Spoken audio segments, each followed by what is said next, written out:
Jean 8. Bien-aimés dans le Seigneur, aujourd'hui nous allons plonger dans un passage puissant de l'Évangile selon Jean chapitre 8. Dans ce texte, Jésus nous révèle sa grâce, sa vérité et sa puissance pour libérer ceux qui croient en lui. Jean 8 nous rappelle que la lumière de Christ dissipe toute ténèbre et que la vérité de Christ brise toute chaîne.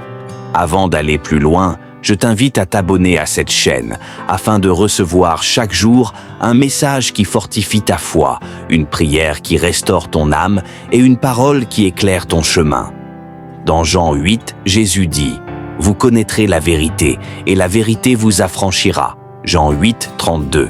Quelle promesse glorieuse! Le monde offre des illusions, des mensonges et des chaînes invisibles. Mais Jésus est la vérité vivante. Là où il entre, les ténèbres doivent fuir. Là où sa parole est proclamée, les captifs sont libérés. Un peu plus loin, Jésus déclare « Si le Fils vous affranchit, vous serez réellement libre ». Jean 8, verset 36. Bien-aimés, aucune dépendance, aucune oppression, aucun péché, aucune attaque de l'ennemi n'est plus forte que la liberté que Christ donne. Jean 8 nous révèle que la grâce de Jésus n'accuse pas pour condamner, mais elle pardonne et transforme. Comme la femme adultère que Jésus a relevée et restaurée, toi aussi, tu peux expérimenter une vie nouvelle aujourd'hui. Jésus est la lumière du monde. Dans l'obscurité de tes combats, il est ta clarté. Jésus est la vérité. Là où le diable veut te tromper, sa parole t'éclaire et t'affermit. Jésus est le libérateur. Aucun lien n'est trop fort pour lui. Jésus est plein de grâce et de pardon. Il ne t'accuse pas, il t'élève et te restaure. Prions-nous ensemble.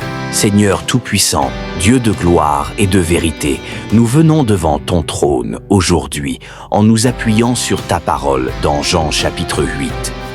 Tu as déclaré que nous connaîtrons la vérité et que la vérité nous rendra libres.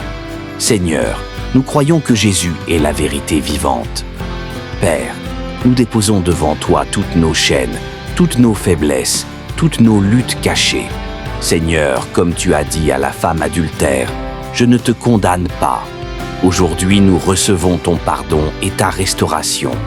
Que ton sang précieux nous purifie et nous lave de toute iniquité. Seigneur, là où l'ennemi a voulu mentir, nous proclamons ta vérité.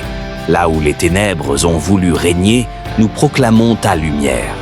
Là où des portes ont été fermées, nous déclarons que Jésus est la porte qui s'ouvre et qui libère. Nous invoquons l'autorité du nom de Jésus-Christ pour briser les chaînes de l'oppression, les esprits de condamnation, les mensonges de l'ennemi, les fardeaux du passé. Seigneur, libère ton peuple comme tu l'as promis. Que chacun de tes enfants puisse marcher dans une liberté totale. Que ton Esprit Saint remplisse nos cœurs, éclaire nos pas et fortifie notre foi. Nous déclarons aujourd'hui par la foi, si le Fils nous affranchit, nous sommes réellement libres. Merci Seigneur pour cette grâce, merci pour ce pardon, merci pour cette liberté que nous recevons maintenant, au nom puissant de Jésus-Christ. Amen.